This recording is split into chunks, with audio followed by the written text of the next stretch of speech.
Good afternoon, everyone, and welcome to Lecha with your host, Rabbi Anibal. Great to see you all. Sorry about that.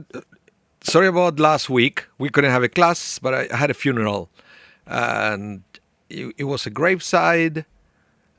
Just I couldn't make it back in time to have the class. So too bad. Once in a while, this kind of overlap happens. Hopefully not too often. But thank you again, everyone, for being here. Let's say welcome to Elkanah.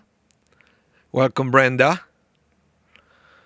And welcome, Shelley, David,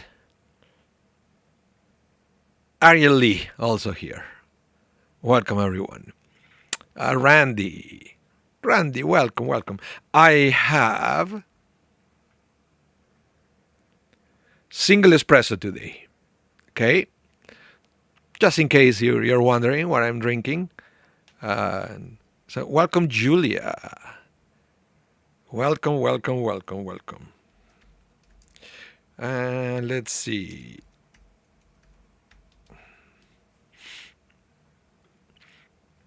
Yeah, that's it for now. If there is anybody else there, please say hello. Like Holly Mandelkern, for example. Welcome, shalom to all. Shalom to you. Lori is here as well.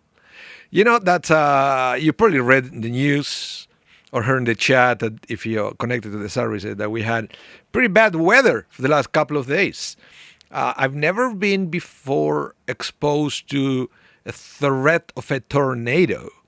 I know many of you who lived in Texas probably you had it quite often. Right? And I don't know whatever everybody else lives. But here in Winnipeg is pretty uncommon. And I saw some of the photos that were pretty scary. I've never got in my cell phone an emergency message from the government saying, go to your basement. Never had it before. And all of a sudden I had it more than once. It was a little scary. Until about midnight that everything started to wrap up. I mean, the winds. Yeah, Laura, you have hurricanes. But like here in Winnipeg, I always heard, this is the prairies. You may have it, but I've been here for 24 years. And I never been exposed to this kind of emergency that we had for the last couple of days. Now, funny thing is that when everything cleared, and again, there were floods and lots of problems in the city. But specifically my house, what was shocking is that the next morning I went outside. Who knew? The garbage bin and the recycle bins, they were still there, untouched, unmoved, same spot. And then we have a pool in the backyard. All the pool furniture and things and even the cushions didn't move. Almost like a little miracle. Because we had, regular rains, not even a storm, but rain, and then things ended up in the pool, and the trash the trash can end up in the street, and then I have to get it. Not this time. It was like very weird. Very weird. So Brenda, we don't have a siren here for this, but now the government implemented this push notification. So even if you have your cell phone as do not disturb and anything, you get the emergency notification pushed to you anyway. So yeah. Hello, Galia. Welcome.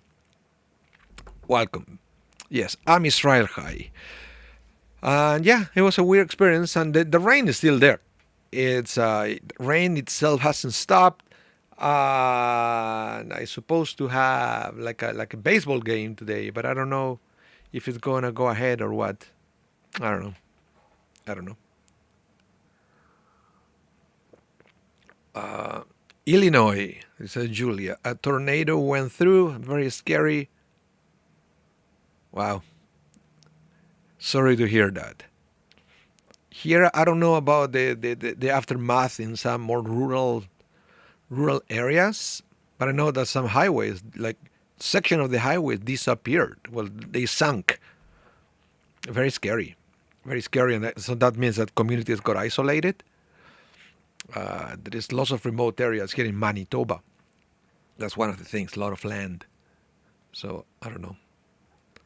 Shelley said, yeah, we got the emergency thing on phones, radio, and TV. Yeah, funny thing is, I don't listen to over the air radio or regular TV. You don't get a notification on Netflix, right? Because basically that's what we were doing while we had the tornado outside. We were watching Netflix, and they don't say anything. So it's kind of weird, I have to say. Okay, said that, let's begin with the class. Okay, we have a brand new parsha. For today, we are going to study Shlach Lecha. Even though we couldn't study last week's parsha, I realized I should have brought a little bit of it too. Didn't think about it, but we are going to focus on this week's parsha, which is Shlach Lecha. Most famous thing about this parsha is this is the one where Moses sent the 12 spies to scout the land, right? And when it was an issue, I mean, it was very exciting to be able to, for the first time, send people to see how the land of Israel was. Everything was a promise from God, but nobody, not even Moses, have seen that land before. They didn't have internet to go and read a catalog, right? Or to watch a video on YouTube to know what to expect. So they sent these spies to go see the land and to bring a report. The problem is that even though they sent 12 spies, when they came back, 10 of them said there is no way, we have to go back to Egypt. Only 2 of them were strong enough to go against the majority. In this day and age, you will call that peer pressure. Peer pressure is something that we all go through in one way or another, or different extents. But we all go through peer pressure. I don't know if you remember any occasion when you were the only one thinking one way and you feel like everybody else is going the other way. Or maybe it's just you and somebody else, but that's it. So what do? Do you remain strong in your belief? Or you said, you know what? It's not worth it. I'm going to join them. It's something that we all go through, and we have to make this decision all the time. Is my argument or my cause important enough to remain strong on my belief, or it's not a big deal? I will let it go, and I will go with the rest. Because, let's be honest, not every situation is the same. Sometimes we are fighting petty fights. So being on the other side, sometimes it's petty. It's a petty fight. So we let go. We follow the majority, right? But some other times it's different. Sometimes we feel that it goes against our principles, against our morals, and we have a tough decision ahead. Should we join the majority, or should we stay firm on our belief as a minority opinion and to see what we can do to change the situation while we don't change ourselves? So that is something that I would like to hear from everybody. Let me know what you think about this, because this is what this parsha is all about. Okay? About a couple of stubborn spies. Spoiler alert. There were Yoshua bin Nun and Caleb ben Yefuneh. Joshua, very famous because eventually he became the next leader of the people of Israel. So now you can understand a little bit also why. Caleb ben Yefuneh is a lesser character. It's not such a popular character in the Torah, but nevertheless he is praised by the rabbis for his courage to remain strong in his belief. And in fact, there is a beautiful midrash that we are not going to, it's not part of my slides. So I'm going to mention it, off the record, because it's what happened. There is a beautiful midrash that it says that Caleb, unlike Joshua, Caleb wasn't immune to joining the majority, to being sucked into this peer pressure. So, according to the midrash, he located in the land of Israel the cave of where our patriarchs, Abraham, Isaac, Jacob, Sarah, Rebecca, Leah were buried. Remember, Rachel was buried along the way, but they couldn't make it. So he went there to pray to our ancestors for strength to remain strong into his principles. And I think it's a beautiful midrash. Because again, don't get sucked into the details when you read midrashim. You have to understand the general principle. You have to understand the metaphor. And the metaphor is that sometimes when we struggle in our morals, when we struggle in our ethics, when we struggle in our behavior, when we don't know what to do, one solution is to connect with the teaching of our ancestors, our parents, our grandparents. And we ask ourselves, what would they do? Did they ever teach me something about this that I can use, that I can apply in my life? Because that's exactly what Caleb is teaching us. That when he was struggling in his principles, he went and got the courage he needed from his ancestors. I think it's a beautiful teaching. Okay, and we are going to see a little bit how strong, at the end of the day, how strong Joshua and Caleb, in English we call it Caleb, right? The name Caleb, how strong they were in their beliefs, in their principle, to be able to oppose not only 10 bad spies, but also everybody else that those 10 convinced. So all of a sudden it wasn't 2 against 10, it was 2 against everybody now. And they still remain strong on their beliefs. So good for them. Good for them. And Brenda, you said it so relates to our life today. Absolutely, Randy. Silence like a cancer grows. Yeah. Yeah, sometimes it's not even silence. Sometimes it's, being vocal for something that you don't believe, but you do it anyway. So, anyway. So, let's go to the parsha. Let's begin, because there is a lot to analyze for the opening of this week's parsha. So, remember, Shlach Lecha. Why it's called Shlach Lecha? You will see there in the Hebrew, in the second line, the words are Shelach Lecha Anashim. So, it says, Vedaber Adonai el Moshe lemor, shlach lecha anashim. Adonai spoke to Moses, saying, send out for yourself agents to scout the land of Canaan, which I'm giving to the Israelite people. Send someone from each of their ancestral tribes, each one a chieftain among them. So 12. You'll see. Welcome to the class. All I read here is EcoTank 420. If you want to tell us your name, that would be great. Okay, so everybody can welcome you properly. EcoTank 420, welcome to the class. So, what we have here is God kind of endorsing the idea of sending the spies to the land, okay? And setting up guidelines for that, for the project. Well, what are the guidelines? It has to be only one per tribe, and each one of the people sent, it has to be like a leader, an important person. Why is that? I think it's important because when they come back with the report, nobody will, challenge them. Nobody will challenge them because they're already leaders. And when a leader speaks, hi Daniel, welcome to the class.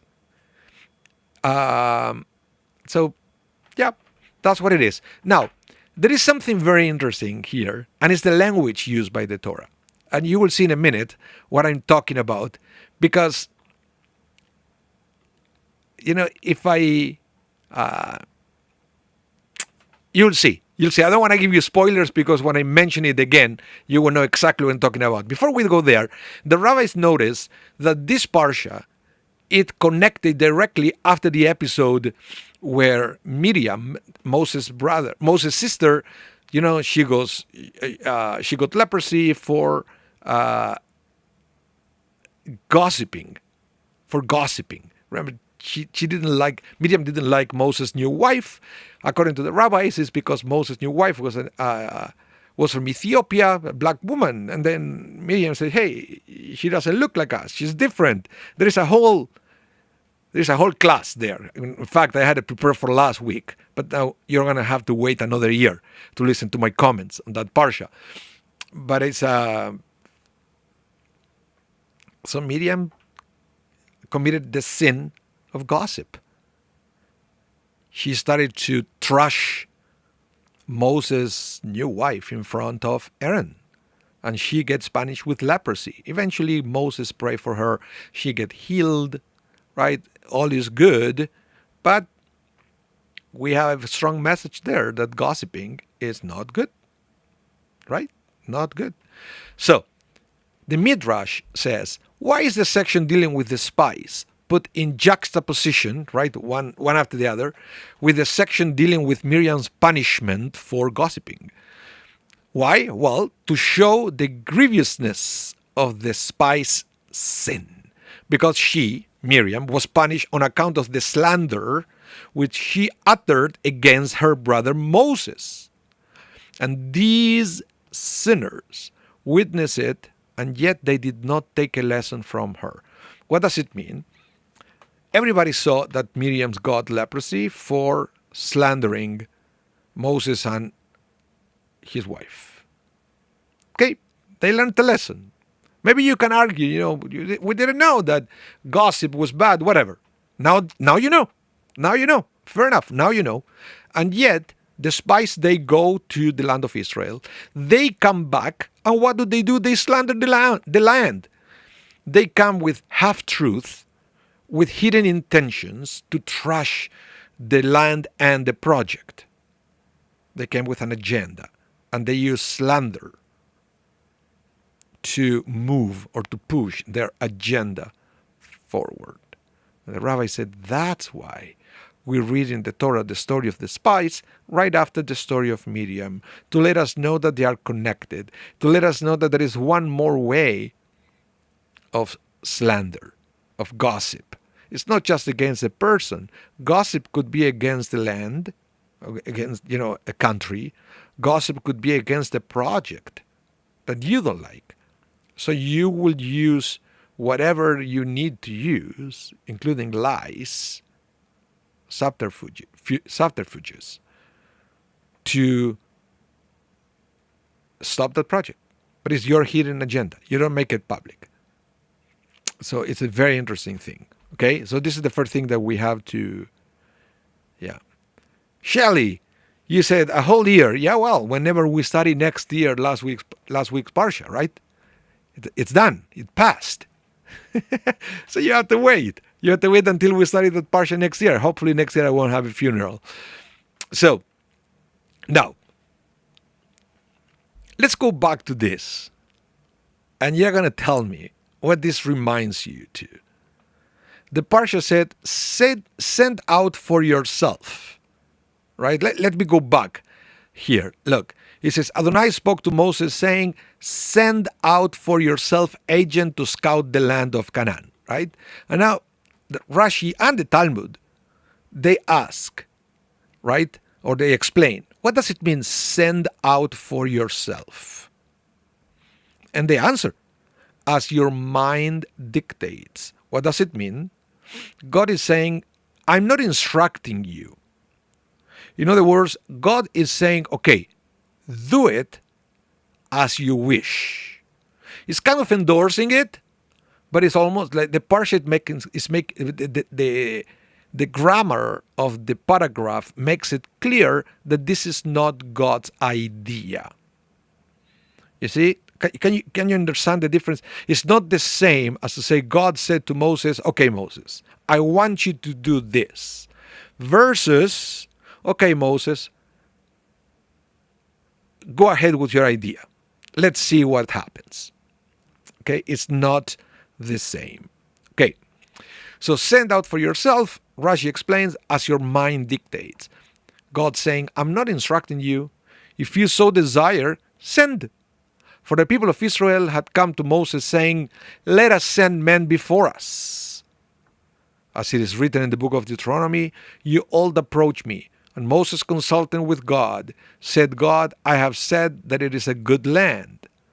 By your life I shall not give you the option to err. So in other words, this is a perfect example of God teaching us a lesson on free will. God already told them multiple times the goodness of the land that flows milk and honey. Okay? That description was already there. So why did they need to go to check that God's words were true? So, in other words, by approaching Moses, requesting the spies to be sent to the promised land, they are showing lack of faith. Which is interesting, because if that's the cause, if that's the reason why they ask Moses to send spies, then we have a more difficult question to answer. Number one, why will Moses go ahead with it? And number two, why will God endorse it? All good questions. It's not every time that we stop and asking those questions. Why will God endorse the plan? And one answer, as I mentioned, is a teaching in free will. A teaching in free will. God gives us everything we need. God already told us how to live our lives. But sometimes we don't trust it and we try to outsmart God. Let's put it that way. Eventually we learn the lesson and then we go back, we connect with Torah, we learn God's promises and we apply them to our lives, and then something good comes out of it. But not before we had a chance to make a mistake, to learn from our mistakes. So this could be one reason why God endorsed the projects. Okay, send it, send out for yourself as you wish. Let's see what happened. Hopefully they will learn the lesson, right? I had a teacher who told me once, there is no winners and losers, there is winners and learners. Right? If you win, you win. If you don't, you learn. So this is what happened here. Maybe it's an example of that. Yeah. Lori, you said, I watched videos on the Shadow Zodiac channel last week. Yeah, you can also do that. It's a good, thank you, Lori, for the reminder that all these classes stay in our YouTube channel forever. So you have classes for Torah Lecha for years and years. In the past, all you have to do is to go to our YouTube channel, SZ Winnipeg. I believe we created a playlist with all the Torah Lechaim, so you can go there to study past Parshiot if you wish. Okay, Daniel, you say here, don't fault your brother for the splinter in the eye through the log in your own. Yeah, thank you for that reminder. It's, yes, absolutely. So let's continue here. Let's continue because this I love this. Listen to this. Rabbeinu Bachya says, Rashi explains the word shlach lecha as in accordance with your judgment, right? Remember, we just read, if you want to do it. God meant, I am not commanding you to do this, but I leave it up to you. Other commentators understand the word lecha, so shlach lecha, send to yourself, as meaning for your benefit. It means something similar to when Moses was told to make himself the trumpets, where the words lecha, for your benefit, is also mentioned. Now, the other thing that it reminds me, I don't know if you remember this.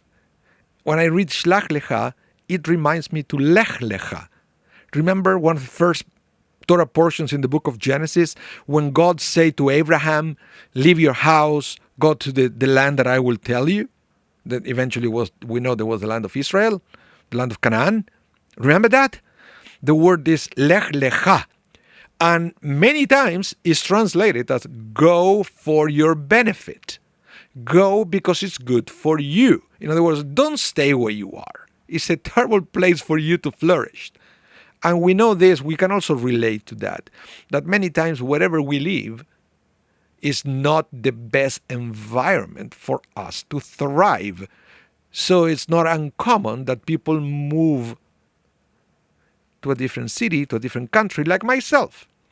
I was living in Argentina, then in Chile, then eventually I moved to Winnipeg because I thought that moving to Winnipeg, it was going to be for my benefit. So that was my Lecha moment. When I moved to a new place, because I felt that I had more opportunities to grow professionally here. So with Abraham was the same thing. God said to Abraham, Lech Lecha, leave your place and go to a different place for your own benefit. Don't stay in this toxic environment where you were born. Go there. So we already learned the concept of Lecha to you as for your benefit. So now we can understand this week's Parsha with the same lens. So it says, Shlach Lecha, send for your benefit. You understand that? Send for your benefit. What does it mean, send for your benefit? Think for a minute, because we are going to expand that topic after I finish reading this paragraph. Let's conclude with this slide. It says, in any case, we learn from the whole passage how even a group of righteous men can turn into wicked people. This is what Solomon meant when he said that he who engages in slander is foolish. That means as soon as he engages in slander, he becomes a fool. So, this is what Rabbi Anibal is trying to imply. Moses had a great idea. Sending the spies could be a very good thing. Why? Because when they will come back, they will bring strategic information that it could be used to plan ahead the campaign into entering to the promised land. But the spies misunderstood the goal of the excursion. It was not about going to the land of Israel to report if it was possible or not to conquer the land. That was not what it was asked from them. What Moses asked them is go back and bring back a report so we can plan the best strategy to conquer the land. And I hope you can understand the difference. So they made a mistake. They never supposed to say yes or no. They're supposed to say this is the best way to do it. And they failed. Not only they failed, but they engaged in slander to avoid their responsibility. And it says that on paper, the 12 people that they were handpicked to be sent to scout the land were leaders, smart people, righteous people. So what happened to them as soon as they started to slander the land? They lost their righteousness, because that is one of the byproducts of slander, of gossip. You could be a righteous person, but as soon as you engage in gossip, you're not righteous anymore. You're a fool. And this is also something that we learn from this week's Parsha. Brenda, you said, did you know how cold it was when you moved there? Yes, I did. Yes, I did. I knew how cold, but cold is just something that, you can deal with cold. You can deal with cold. With lack of opportunities in South America, you cannot deal with that. And it's true. I came here, I started to go to conventions and met other people. Cold is nothing. I don't even think about cold except when you guys remind me that it's cold. That's the thing. Lori says, last week I was about to apply for a promotion Washington, D.C. So said, I will not fear, all reports are good, and applied. They chose someone else. Okay, next time, Lori. Next time will be your time. But sometimes it's like this. The Parsha will say sometimes we need to relocate. is part of life, but only if it's lecha, only if it's for your benefit. That is the key here. Go for your benefit. And that's it. Okay, Daniel, thank you for your participation. Hope to see you again. We are here every week. Same time. Okay? Have a wonderful day. So let's continue. Now, let's continue analyzing the words lecha. Listen to this. We need to analyze why the word lecha was written here. Our sages understand the word as indicating permission rather than a command. We can get that sense from the words of Rashi, from the words of the Talmud. Okay? That lecha means permission, not command. So in other words, even when God said to Abraham, Lech lecha, it implies that Abraham already had the idea of living at the place where he was. Abraham already knew that that wasn't the right place for him because he has all this whole new idea of the world, of what to bring to the world, and he couldn't do anything there. So he already had it. So when God said to Abraham, Lech lecha, God was enabling Abraham to follow his own heart. Okay? And here is the same. Here we're understanding that one way of understanding the word lecha is the permission to follow your heart. Okay? The permission to follow your heart. Let's continue. This leaves us with the puzzle why God would consent to an initiative which he knew would result in disaster. If we were to see the fact that spies were sent out as the root cause for the disaster, then Joshua certainly would have learned the lesson and should not have sent out spies before capturing Jericho. Aha! I'm glad that somebody is engaging into analyzing this. Because now if we learn from this episode that sending spies, because the lack of faith and everything that it involves is a bad idea, why would Joshua do the same thing when it was his turn to try again to enter to the promised land? Fair question. Let's continue.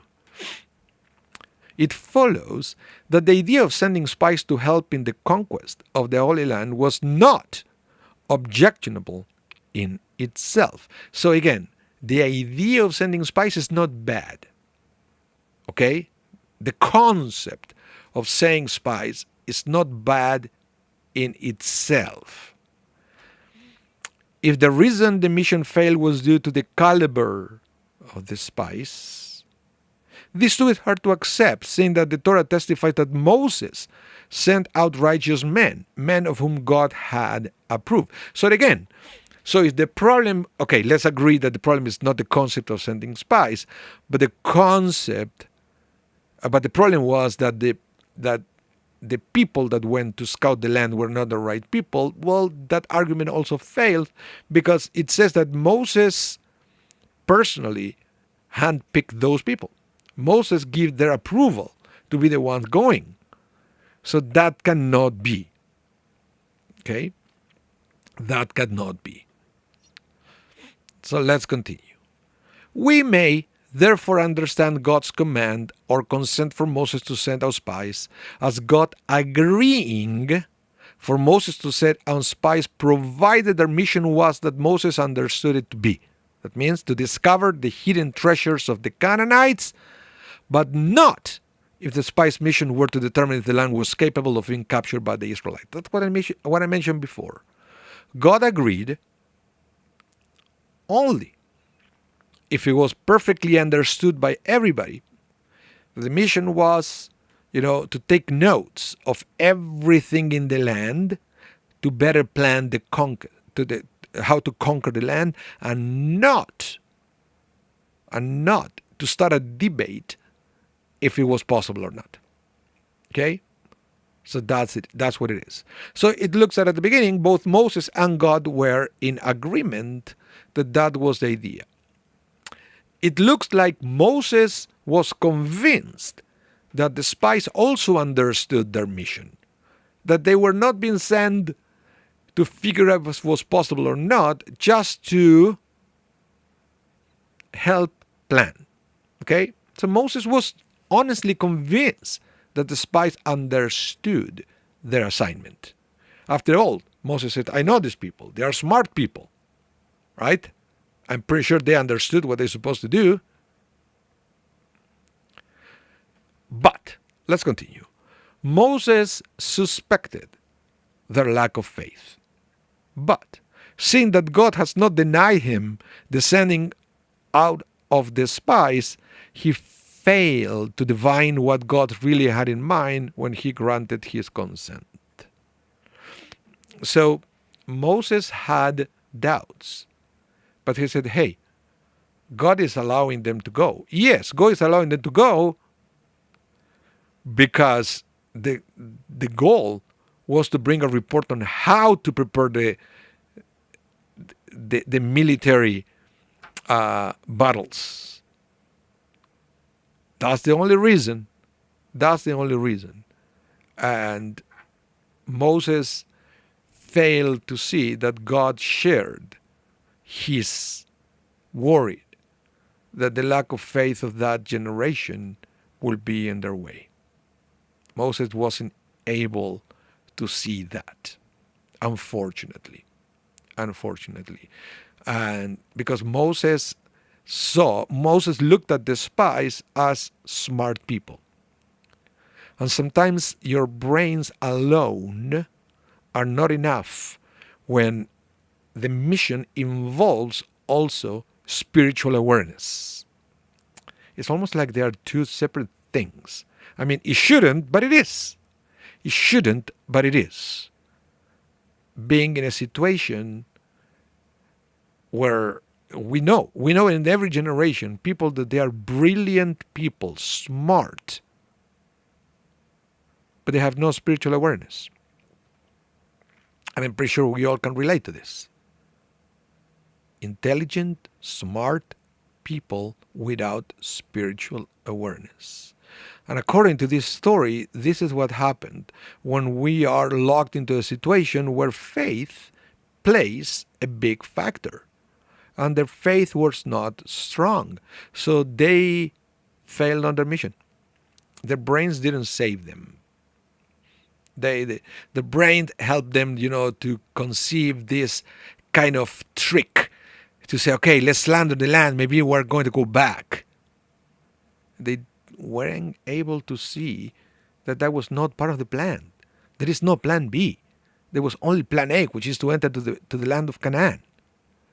So their faith was not strong. And you may ask, how is that possible? This is the people who actually witnessed the revelation.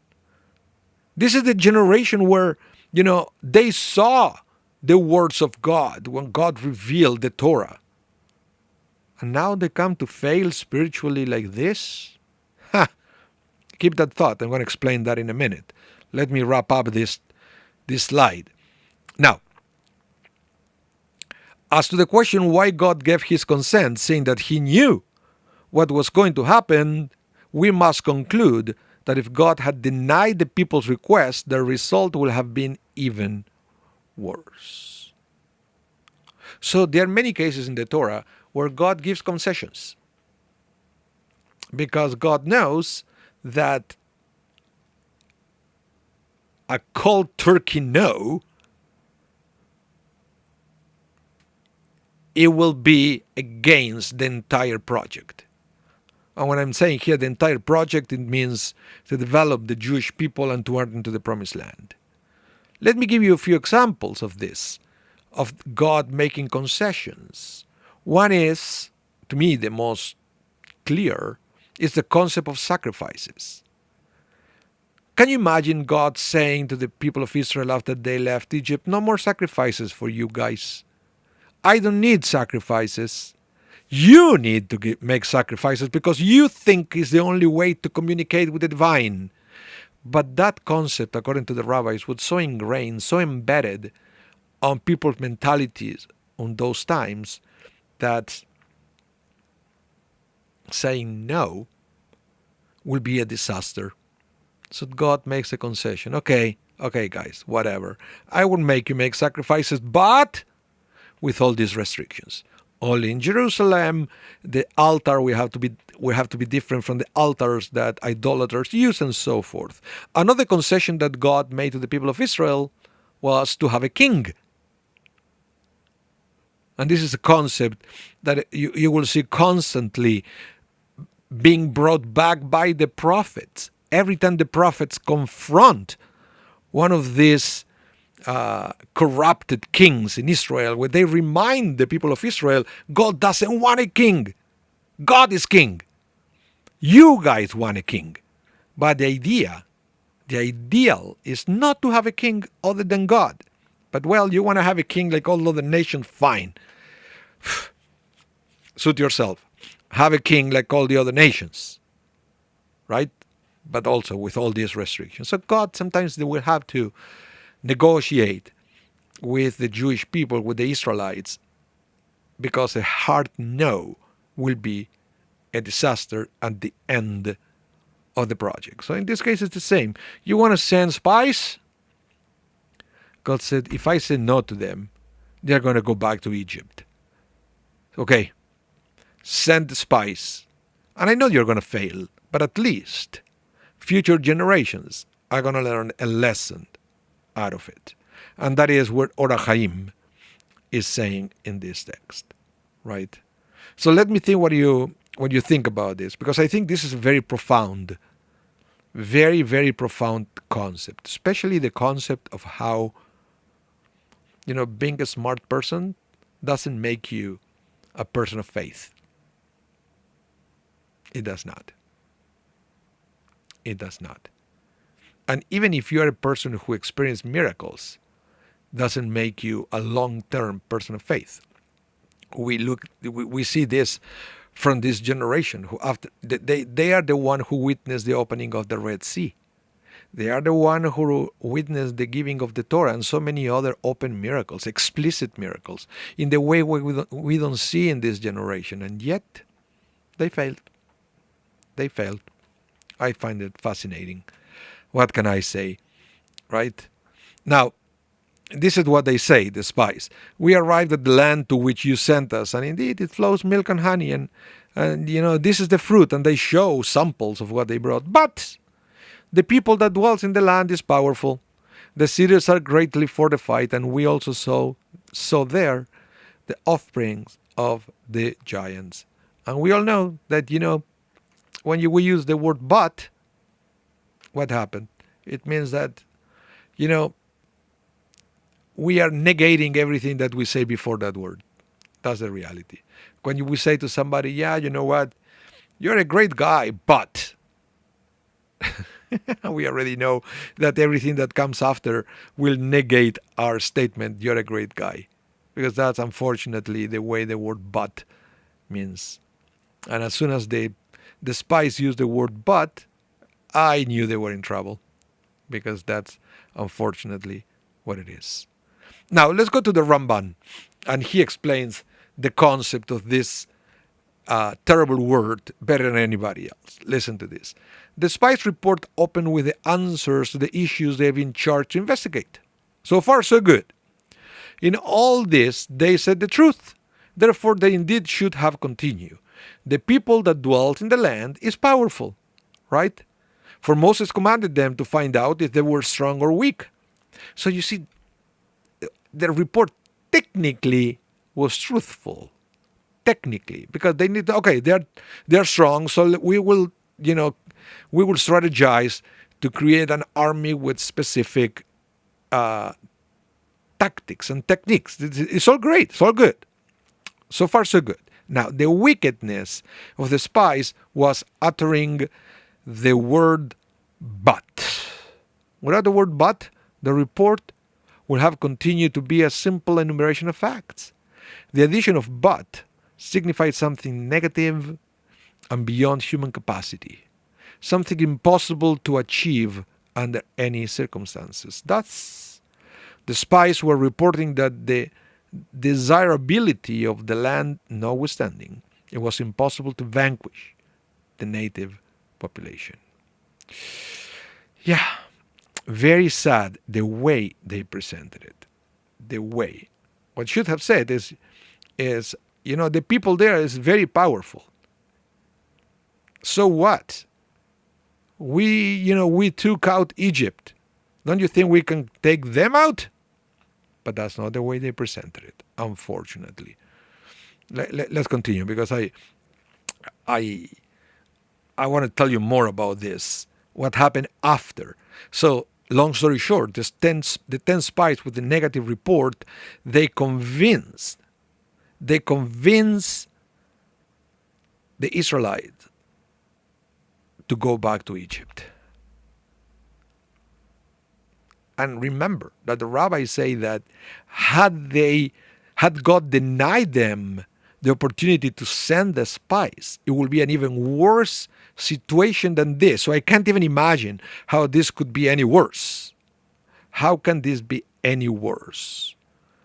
Because after the people of Israel heard the report, they said, the entire assembly raised up and issued its voice. The people wept that night. Can you visualize this, guys? I'm asking you please to use your imagination. Imagine you are one of them.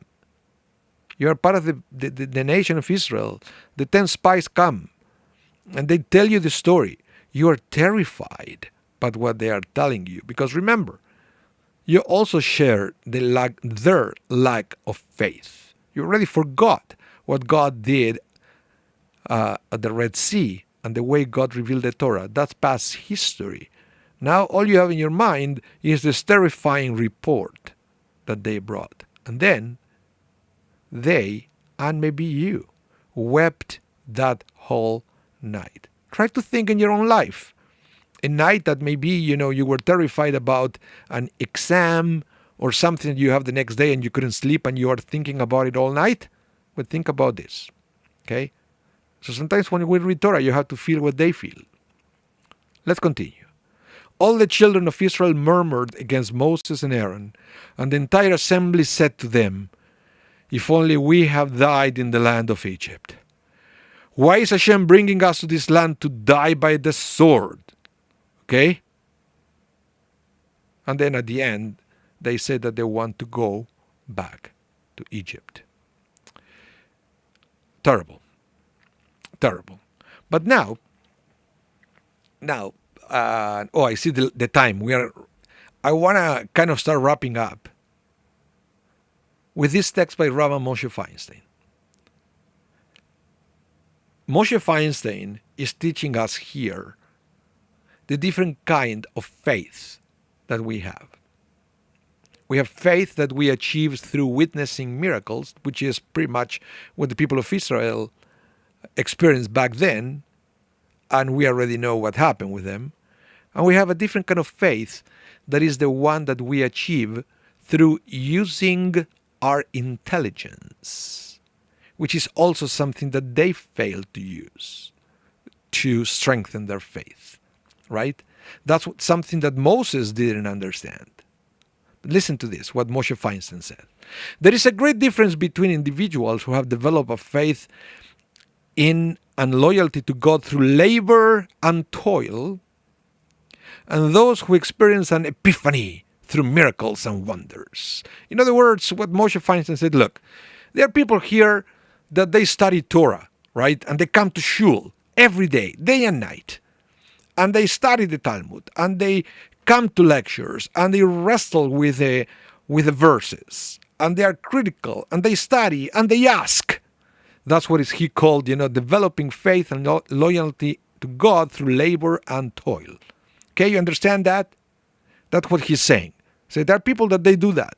And there are others that, they have faith because they experience an epiphany through miracles and wonders. The generation of the wilderness gained their awareness of God through the miracles that they witnessed over the prior 2 years. Although this generation had the greatest awareness of the Creator in the history of the world, they were accustomed to believe only in that which their eyes saw. Since they had only seen supernatural miracles, but had not yet observed God's providence manifest in nature, such as his intervention to assure victory in battle and conquest, they could not fathom this type of miracle. So you see, this is very deep in the sense that some people that they believe that the only miracles are the supernatural miracles. But to be able to see nature as a miracle, then for that, you have to use your seichel, your intelligence, to understand that concept. It comes through observation, through questioning, and through analyzing. And that is something that generation lacked. Okay? Let's continue. Without supernatural intervention, they will have to engage in a war that they could not naturally win. Since their faith was rooted in God's obvious wonders, they lacked a developed awareness of God and the spiritual world, maintaining an attitude of, well, I'll believe it when I see it. This generation believed because they did actually see wonders, but they had not been trained to use their intellectual faculties and rational thought to have faith even before any sign of assistance or respite were apparent. And this is interesting because Moses, and the Torah says that Moses had a different kind of relationship with God. So Moses got it. But why Moses failed to see that into other people, that Moses failed to see the kind of experience that he had of God is not the same as the other people had. So, but he failed to see that and to adjust his style of leadership to that. But in other words, also what Rabbi Moshe Feinstein said is that the fact that, our way to understand God through study, through observation, through mentoring that we have in this generation is somehow higher than the kind of connection with God and faith that generation had through supernatural miracles. And I know that sometimes we wish we could have supernatural miracles to believe. But at the end of the day, what this Moshe Feinstein is saying is, don't bother asking that, because that generation saw supernatural things and they couldn't believe either. So stick with the books, stick with Torah, stick asking rabbis, stick coming to lectures, keep studying. That is way superior than seeing supernatural things in the world, right? It's yeah. So, well, thank you everyone for tuning in. Thank you. And by the way, I hope you're going to join us this Friday for Kabbalah Shabbat. We have another special one. It's the Pride Kabbalah Shabbat. And it's going to be, the service is going to be led again by Cantor Leslie and myself. So don't miss that one this Friday, 5:30. We have a special repertoire and beautiful things happening in that service. So I hope, I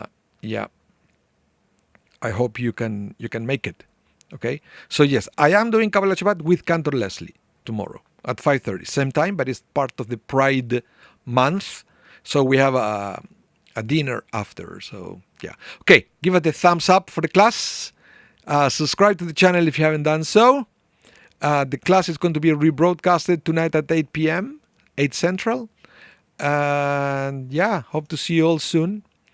Be safe, be blessed, and hope to see you soon. Thank you for coming. Thank you for being there. Bye, everyone.